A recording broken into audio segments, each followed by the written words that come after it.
नमस्कार साथियों, मैं पंकज कुमार शर्मा। कॉन्सेप्ट हमारा के ऑफिशियल यूट्यूब चैनल पे आप सभी का बहुत बहुत स्वागत है। आज का सेशन हम लोग स्टार्ट करते हैं। आज का सेशन जो है एसएससी एग्ज़ाम में खासकर जो क्वेश्चंस पूछे जाते हैं एंटोनिम्स के, इस एंटोनिम्स के क्वेश्चंस पे हम लोग ज़रा ध्यान देंगे। और ये भी क्वेश्चन कौन सा है, वो क्वेश्चन है आपका प्रीवियस ईयर। और प्रीवियस ईयर क्वेश्चन के लिए मैं बार बार आप लोगों से एक ही बात कहता हूँ कि आप खासकर वर्ड मीनिंग का सेक्शन जो भी होगा, आप बार बार प्रीवियस ईयर के पेपर को आप प्रैक्टिस करें। और वहीं से आपका जो मोस्टली सिनोनिम्स एंटोनिम्स और वन वर्ड सब्स्टिट्यूशंस या इडियम्स एंड फ्रेजेज या आपका स्पेलिंग मिस्टेक वो आपका क्लियर हो जाएगा।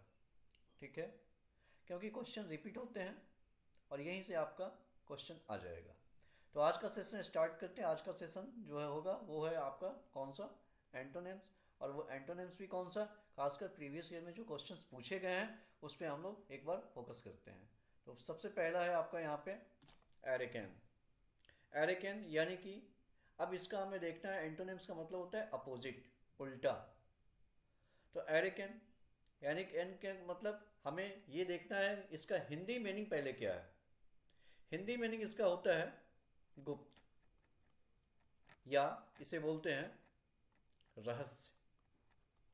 तो जब आपको हिंदी मीनिंग पता चल गई गुप्त या रहस्य, तो इसका मतलब अब हमें देखना है कि इसका अपोजिट क्या होगा। डार्क, यहाँ पब्लिक। पब्लिक का मतलब आपको पता है क्या, कि सार्वजनिक। पर पब्लिक का मतलब है सार्वजनिक, सार्वजनिक। ठीक है। और डार्क का मतलब होता है अंधेरा। डार्क का मतलब होता है अंधेरा। और यहाँ पे एक और है एवेसिव। तो डार्क का मतलब हो गया आपका अंधेरा, और दूसरा है आपका तीसरा है आपका एवेसिव। एवेसिव को कहते हैं टालने वाला, टालने वाला, टालने वाला। और सेक्रेट, सेक्रेट का मतलब पता है रहस्य। तो हमें सिनोनिम्स तो देखना नहीं है, हमें इसका एंटोनिम्स देखना है, यानी कि इसका अपोजिट। इसका अपोजिट क्या होगा, इसका अपोजिट जब यहाँ पे गुप्त है, रहस्य है, इसका मतलब इसका अपोजिट क्या होगा, पब्लिक यानी कि सार्वजनिक। तो इसका करेक्ट आंसर कौन सा हुआ, ए ऑप्शन। नेक्स्ट आगे चलते हैं। अगला है आपका एंटोनिम्स अब्रीज। अब सबसे पहले हमें यह देखना है इसकी हिंदी मीनिंग क्या होती है। इसका मतलब होता है कम करना, कम करना, या नहीं तो हिंदी में इसे बोलते हैं संक्षिप्त करना, या नहीं तो बोलते हैं सार निकालना, सार निकालना। ठीक है। तो कम करना, संक्षिप्त करना, सार निकालना। तो हमें देखना है क्या, कि इसका एंटोनिम्स क्या होगा। तो पहला है आपका स्ट्रेच। तो पहला जो है स्ट्रेच है आपका, इसका मतलब होता है तानना, तानना या फैलाना, तानना या फैलाना। नेक्स्ट है आपका कर्टेल। कर्टेल का मतलब होता है घटाना। और जबकि नेक्स्ट है आपका, नेक्स्ट है पैसिफी। पैसिफी को देखिएगा, पैसिफी इसको बोलते हैं, इसको बोलते हैं शांति लाना, शांति लाना। जबकि नेक्स्ट है आपका वायलेट। वायलेट का मतलब होता है अपवित्र करना, अपवित्र करना। तो इस चारों का मीनिंग हमको पता चल गया। तो जब यहां पहला है कम करना या सार निकालना, तो न घटाना होगा, न शांति लाना होगा, और न अपवित्र करना होगा। इसका मतलब होगा तानना या फैलाना। तो इसका करेक्ट आंसर कौन सा हुआ, ए ऑप्शन। नेक्स्ट है नंबर थर्ड, एक्नॉलेज। एक्नॉलेज का मतलब होता है खासकर स्वीकार करना। क्या होता है? स्वीकार करना, या नहीं तो आभार प्रकट करना। आभार प्रकट करना। जब पहला पता चल गया तो अब चारों ऑप्शन भी देख लेते हैं। तो नेक्स्ट है आपका कंप्लेंट। तो कंप्लेंट का मतलब पता ही है क्या? शिकायत करना। बेंड का मतलब होता है झुकना। डिनाई का मतलब पता ही है, अस्वीकार करना। डिनाई का मतलब अस्वीकार करना।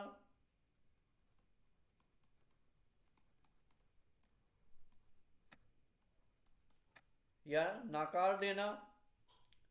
जबकि नेक्स्ट है आपका डिफिट। तो डिफीट का मतलब होता है हराना। डिफीट का मतलब होता है हराना। तो एक्नॉलेज हो गया आपका स्वीकार करना, आभार प्रकट करना। इसका मतलब इसका जो करेक्ट आंसर होगा कौन सा होगा? अस्वीकार करना। वहां पे स्वीकार करना है तो यहाँ पे क्या होगा? अस्वीकार करना, यानी कि नकारना, डिनाय। इसका करेक्ट आंसर कौन सा हुआ? सी। नेक्स्ट आगे देखते हैं। अगला है आपका नंबर 4, एब्सटेन। तो एब्सटेन यहां पे देखते हैं। तो एब्सटेन का पहले हिंदी मीनिंग समझ लेते हैं। परहेज करना। परहेज करना या दूर रहना।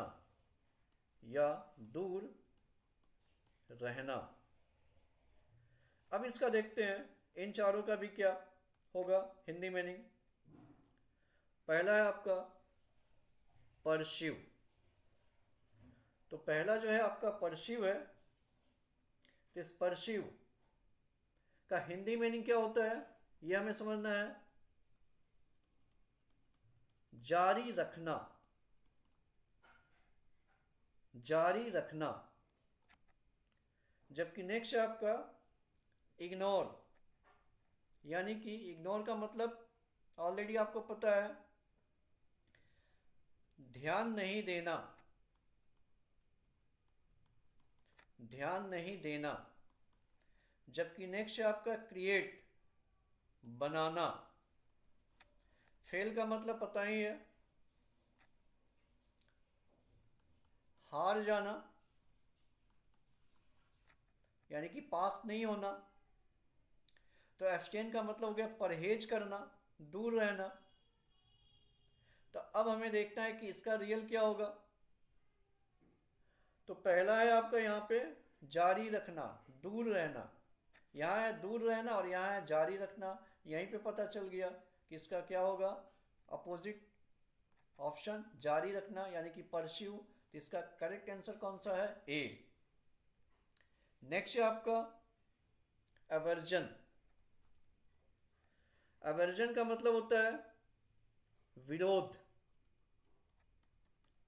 एवर्जन का मतलब होता है विरोध या घृणा भी बोलते हैं। तो अब इसका देखते हैं, इसका क्या होगा? इनडिफरेंट, यानी कि अलग तरह का। डिसलाइक, पसंद नहीं करना। जबकि नेक्स्ट है अपाथी। इसका मतलब होता है उदासीनता। जबकि नेक्स्ट है आपका फॉन्डनेस। और यहां पे फॉन्डनेस का मतलब हमें यह समझना पड़ेगा, इसका मतलब होता है झुकाव या प्रेम। तो पिक्चर यहीं पे क्लियर हो गया। अवर्जन का मतलब विरोध या घृणा करना, तो यहाँ क्या है, झुकाव, प्रेम, यानी कि इसका अपोजिट करेक्ट आंसर कौन सा है, फॉन्डनेस। तो ये कौन सा हो गया, डी ऑप्शन करेक्ट इसका आंसर हो गया। नेक्स्ट है आपका, अगला देखते हैं एंशिएंट। और एंशिएंट आपको पता है प्राचीन, हिंदी में क्या बोलते हैं, प्राचीन, या नहीं तो पुराना। तो प्राचीन या पुराना, और यहां पे पहला ऑप्शन है फॉर्मर। फॉर्मर का मतलब होता है भूतपूर्व, जबकि नेक्स्ट है ऑब्सोलेट, इसका मतलब होता है अप्रचलित, अप्रचलित। जबकि नेक्स्ट है मॉडर्न, हिंदी में बोलते हैं आधुनिक। जबकि नेक्स्ट है हिस्टोरिकल, से बोलते हैं ऐतिहासिक। तो यहां है प्राचीन, एंशिएंट, तो इसका मतलब होना क्या चाहिए, आधुनिक, मॉडर्न। तो इसका करेक्ट आंसर कौन सा हो गया, मॉडर्न, आधुनिक, यानी कि ऑप्शन कौन सा है, सी। नेक्स्ट आगे चलते हैं।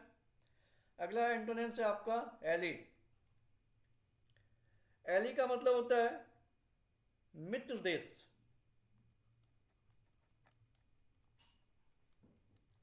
मित्र देश या मित्र, या हिंदी में सखा भी बोलते हैं। तो फ्रेंड का भी मतलब पता है मित्र, एनिमी दुश्मन। जबकि सिबलिंग का मतलब होता है सहोदर, भाई बहन, यानी कि अपने। जबकि रिलेटिव का मतलब होता है संबंधी। तो यहां पे है एली, मित्र देश, मित्र या सखा। तो इसका करेक्ट आंसर कौन सा हुआ, एनेमी, यानी कि दुश्मन। और कौन सा ऑप्शन है, बी। नेक्स्ट है, आगे चलते हैं। आर्टिकुलेट। आर्टिकुलेट को देखते हैं, यहां पे हिंदी में इसे बोलते हैं साफ बोलना। साफ बोलना या स्पष्ट उच्चारण, स्पष्ट उच्चारण। तो इसका जो पहला है आपका ऑप्शन, वो है आपका अनक्लियर। तो अनक्लियर यानी कि अनिश्चित, अनिश्चित, या हिंदी में इसे बोलते हैं मिलावट। जबकि नेक्स्ट है इनुंसिएट। इनुंसिएट का मतलब होता है स्पष्ट उच्चारण करना, स्पष्ट उच्चारण करना, यानी कि ये तो सिनोनिम्स हो गया। जबकि नेक्स्ट है एलोक्वेंट। तो आपका नेक्स्ट हो गया आपका एलोक्वेंट, यानी कि इसे बोलते हैं भावपूर्ण, भावपूर्ण। जबकि नेक्स्ट है कोहिरेंट। कोहिरेंट का मतलब होता है समझ में सरल होना, समझ में सरल होना। तो इसका मतलब यहां क्या है, साफ बोलना, स्पष्ट उच्चारण। तो इसका करेक्ट आंसर क्या होना चाहिए, अनिश्चित, यानी कि मिलावट, साफ सुथरा नहीं बोलना। तो इसका करेक्ट आंसर कौन सा होगा, अनक्लियर, यानी कि ए। ऑप्शन कौन सा हो गया, ए। नेक्स्ट है, अगला देखते हैं एप्लॉज। एप्लॉज का मतलब होता है प्रशंसा करना, सराहना, प्रशंसा करना, सराहना। तो इसका देखते हैं। एक्लेम का मतलब होता है स्वागत करना, जबकि चीयर्स का मतलब होता है बधाई देना, जबकि क्रिटिसिज्म का मतलब होता है आपका आलोचना करना। आलोचना करना। जबकि नेक्स्ट है आपका प्रेज, इसका भी मतलब होता है प्रशंसा करना। तो इसका करेक्ट आंसर कौन सा हो गया? अप्लॉज है, सराहना है, प्रशंसा करना है। तो इसका मतलब जो इसका करेक्ट आंसर होगा वो होगा आपका क्रिटिसिज्म। क्रिटिसिज्म यानी कि आलोचना करना। करेक्ट ऑप्शन कौन सा सही है? सी। जबकि नेक्स्ट है आपका आर्गुमेंट। आर्गुमेंट को हिंदी में देखते हैं क्या कहते हैं। हिंदी में इसे बोलते हैं बढ़ाना, या इसे बोलते हैं वृद्धि करना। वृद्धि करना। डेवलप का मतलब पता है विकास। इनहेंस का भी मतलब पता है बढ़ाना। जबकि डिग्रेड का मतलब है आपका कम करना। डिग्रेड का मतलब है कम करना। इंक्रीज का भी मतलब होता है बढ़ाना। इसका मतलब इसका करेक्ट ऑप्शन बढ़ाना वृद्धि करना है, तो इसका मतलब कम करना होगा। तो इसका है डिग्रेड, यानी कि करेक्ट ऑप्शन कौन सा सही है? सी। तो इसलिए मैं ये बार बार आप लोग से कहता हूं कि हमें तो क्या है कि सभी का वर्ड मीनिंग पता होगा, हिंदी पता होगा, तभी जाकर हम इसका सिनोनिम्स या एंटोनिम्स हम निकाल सकते हैं। और इसके लिए बार बार मैं आपसे यही कहूंगा कि बार बार आप प्रैक्टिस कीजिए प्रीवियस ईयर क्वेश्चन पेपर को। नेक्स्ट अगले वीडियो में हम लोग देखेंगे अगले सेक्शन को, जो वर्ड मीनिंग से ही रिलेटेड होगा। तब तक के लिए have a nice day. Thank you.